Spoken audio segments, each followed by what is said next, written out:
Kembali lagi pemirsa, kita ke Nyambung Raos, sang soyo dalu, sang soyo gayeng. Semakin malam kita semakin akan menukik apa itu arti sebuah obrolan yang penuh dengan arti.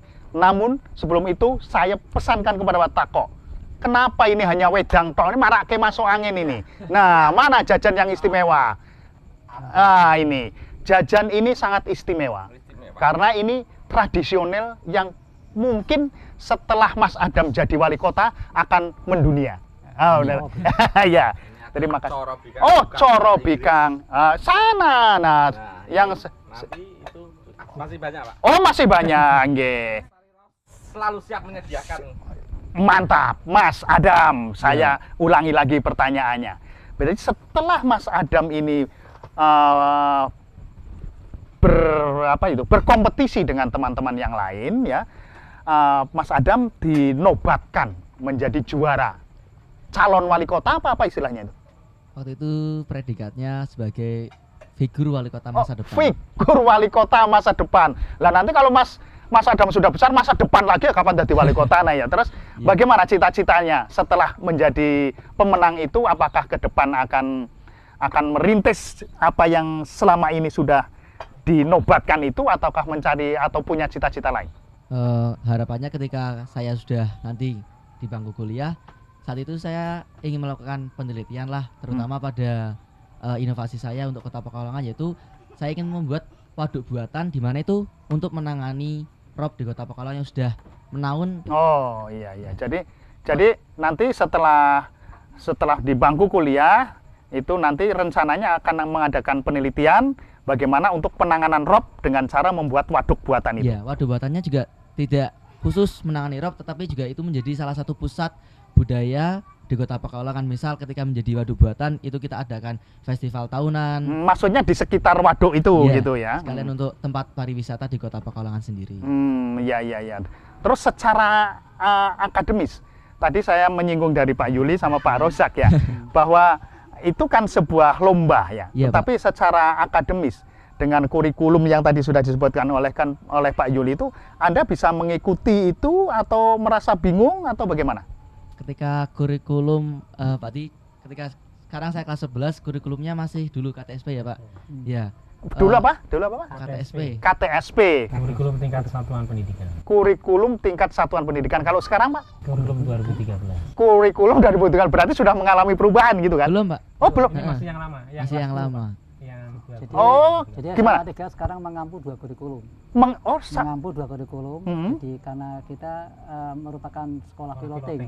Jadi di Kota Pekalongan ada 2 untuk kurikulum 2013, SMA 1 dengan SMA 3. Jadi satu sekolah di waktu yang sama mengampu 2 kurikulum. Dibagi dengan beberapa kelas atau tingkatan. Misalnya untuk kelas 10 ini, kelas 10 itu mengampu kurikulum 2013.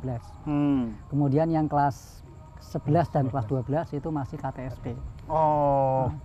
Tapi tahun depan semuanya semua untuk Kota Pekalongan harus melaksanakan atau mengimplementasikan kurikulum 2013 itu kelas 10 dan kelas 11. Meskipun teman-teman dari SMA yang sekarang belum melaksanakan, tapi tahun depan harus dipaksa melaksanakan itu di kelas 11. Nanti ada semacam matrikulasi ya. Soal paksa memaksa juga bukan urusannya Pak Rosa kan, bukan urusan apalagi urusannya calon wali kota yang dilombakan gitu kan ya. Jadi sekarang saya beralih ke Ganesha. Kalau Ganesha itu ojo main-main loh. Ganesha itu lambang ilmu toh. Tapi kayak gajah weh. Terlalu nih. So, gimana Mas Ganesha? Mas Ganesha ini juara di kemarin terakhir di JTF. Apa itu? Jakarta Taekwondo Festival. Jakarta Taekwondo Festival. Coba Mas Ganesha berdiri Mas. Ya, berdiri. Berdiri. Beri pemirsa itu contoh jurus apa yang membuat Mas Ganesha itu menang. Satu saja, jurus saja. Boleh. Ayo, Gucaki, coba. Iya. Ya, sederhana untuk kita menjadi champion, untuk menjadi pemenang. apabila kita melaksanakan dengan sebaik-baiknya, dengan tulus ikhlas dan sungguh-sungguh. Coba saya ingin tahu, kenapa kok bisa menjadi juara? Apakah pihak sekolah juga ada campur tangan, ataukah itu karena mengikuti klub, ataukah itu sudah sejak awal dulu menggeluti bidang itu? Apakah semua itu mempengaruhi? Silakan Mas Adam. Ya, terima kasih kepada Bapak Supriyanto. Ya, Itu semua apa namanya? saling mengait ya. Iya, itu. Ah. Terus dari awal saya menggeluti dunia taekwondo dari kelas 2 SD. Oh, kelas 2 SD, pantas saja. Kalau kelas 2 SD sampai ke SMA ya pantas. Tapi jangan pukul Pak Rozak ya. Nanti nggak lulus nanti. Terus. Terus dari pihak sekolah juga mendukung, Iya. orang tua juga mendukung, semuanya mendukung semua. Oh, ya. Kalau sekarang di SMA 3 dikatakan tadi mendukung, itu mendukungnya dalam arti apa? Apakah kalau bolos boleh, apa kalau lomba terus disangoni atau gimana coba? Ya itu salah satunya. Kalau Salah satunya bolos boleh gitu? enggak. Oh. Kalau misalnya pertandingan ke luar kota, sekolah mendukung dan mendoakan. Nah. Yang pertama itu sangunya, Pak. Ya, oh itu yang sangat mendukung bagaimana ya mental ini bisa. Jadi kalau umpamanya lawannya itu cewek-cewek, ison traktir kan, Iya. tak jajake sugih gitu ya. Gimana Pak Rozak? Itu tadi sudah diakui bahwa dari SMA ini sangat mendukung, terutama menurut Ganesha itu adalah sangunya. Itu apakah memang sudah ada pos itu? Apakah dadak pakai les kemana-mana untuk mencari sangu atau gimana monggo Pak? Itu tentunya sudah tadi saya katakan planning. Oh, planning, Itu ya, planning ya. ke depan itu apa-apa yang harus kita lakukan, Ya. dan di situ kita anggarkan, lalu kita konsultasi dengan komite, Mhm. kemudian komite rapat biasa dengan orang tua, dan ternyata orang tua setuju. Karena itu untuk kemajuan anak-anak, saya Ya. kira mereka juga mendukung juga. Oh ya, jadi Jadi- semua itu harus dirembuk dengan komite ya. Iya, gitu. Tak- Nah, karena tidak memang- bisa tidak ya. Nggak bisa. Oh, ya. Jadi komite ini juga penentu, sangat menentukan. Nah, terus keuangan yang bisa dialokasikan untuk kegiatan-kegiatan semacam itu di planningnya itu sejak masuk pertama ke SMA atau di dalam perjalanan setelah ada event itu baru dibicarakan. Iya, setiap tahun kita selalu membuat planning, planning anggaran-anggaran untuk kegiatan. Nah, khusus untuk kegiatan keiswaan ini kita dukung dengan dua sumber kegiatan, sumber keuangan ya. Pertama adalah komite, kemudian yang kedua ada yang namanya bantuan BOS untuk SMA ini. Untuk SMA ini, tetapi memang penggunaan BOS ini ada satu ketentuan yang namanya juknis yang sangat ribet. Intinya tidak boleh untuk kegiatan untuk personalia, untuk memberi honor. Oh, tapi ya, kalau tetapi untuk kegiatan peningkatan mutu ya, ya, baik akademis maupun non akademis. Tapi kalau salah satunya uang saku tadi kita ya, itu adalah merupakan bentuk transportasi untuk kegiatan Itu diperbolehkan. diperbolehkan. Menurut juknis juga Iya, ada. betul. Nah, sekarang itu masih ada Mbak Diana itu kelihatannya lemes tapi ternyata dia juara juga ya. Juara apa Ya, itu Pak Rozak? Itu ya masalah air luar biasa. Oh, ya. masalah Jadi, air. Gimana Diana? Juara apa diceritain coba ini. Pemirsa supaya tahu persis. Kalau nasionalnya sih sudah 5 besar. Pertama SMP itu 10 besar. SMP? Iya, Oh, 10 besar, terus kemarin terakhir ningkat jadi 5 besar. 5 tingkat nasional ini. Iya. Berarti pengaruh SMA 3-nya ada ya? 10 Ya, menjadi 5. apakah benar seperti si Ganesha itu tadi bahwa karena SMA itu mendukung sehingga prestasi itu dari 10 menjadi naik ke 5 begitu atau Iya. ya gimana? Nggak Ya, usah bener. takut nih, nggak usah takut loh.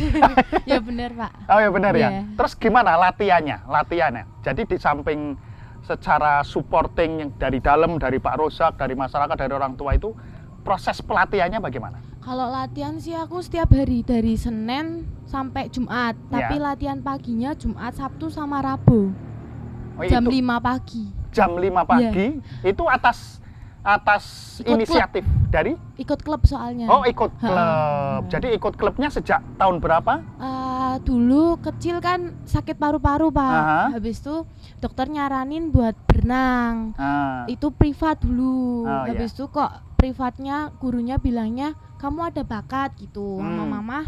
Habis itu suruh ikut ke klub. Oh ya, berarti dulu nawaitu awalnya, nawaitu enggak, niat awalnya itu, sorry ya Diana ya. Niat pertamanya justru untuk pengobatan ya Diana ya. Pengobatan. Masya Allah, kamu memang hebat. Kamu orang beruntung ini Pak Rosak.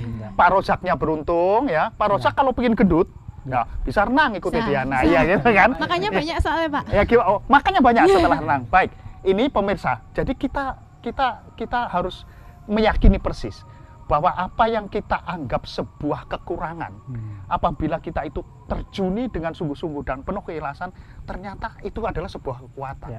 Jadi ini yang patut untuk kita gali untuk bisa menjadi inspirasi lebih lanjut, seperti halnya calon wali kota masa depan kita, Mas Adam. Kembali ke Pak Rosak ini, Pak Rosak.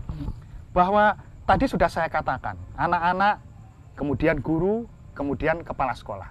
Kemudian target Pak Rosak ini untuk bisa memajukan lebih maju ini apa untuk di SMA yang Bapak bina ini? Ya, setiap tahun kita mengevaluasi apa yang sudah kita raih. Artinya kita harus melihat diri kita hari ini, kemudian ke depan mau apa itu sudah kita targetkan. Umpamanya begini, di dalam akademik syukur alhamdulillah di SMA 3 ini 3 tahun terakhir ini, ya tahun 2011, kemudian 2012 saya mulai hadir di SMA 3, kemudian 2013 3 tahun ini kita menduduki 10 besar untuk provinsi.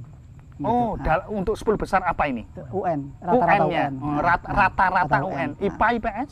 IPA IPS. IPA IPS. Nah, dari kondisi ini setiap tahun kita selalu buat target. Misalnya ini ya, di tahun 2011 waktu itu kita ranking 7. Ya. 7 untuk provinsi. Kemudian tahun 12 kita targetkan lebih baik daripada itu minimal 6. Nah, ternyata tercapai untuk 6. Kemudian pada tahun 2013 kita harus memperbaiki posisi itu, tapi ternyata tidak jauh lah, kita masih ranking 9. Nah, kemudian untuk tahun ini 2014 kita targetkan 5 besar. Nah, itu salah satu target di bidang di kurikulum. Semua orang mungkin. Semua orang itu punya cita-cita, tetapi yang terpenting adalah bagaimana cara untuk meraih cita-cita itu. Namun saya ingin jawabannya setelah yang satu ini. Tepuk tangan buat kita sendiri sambil dicoba.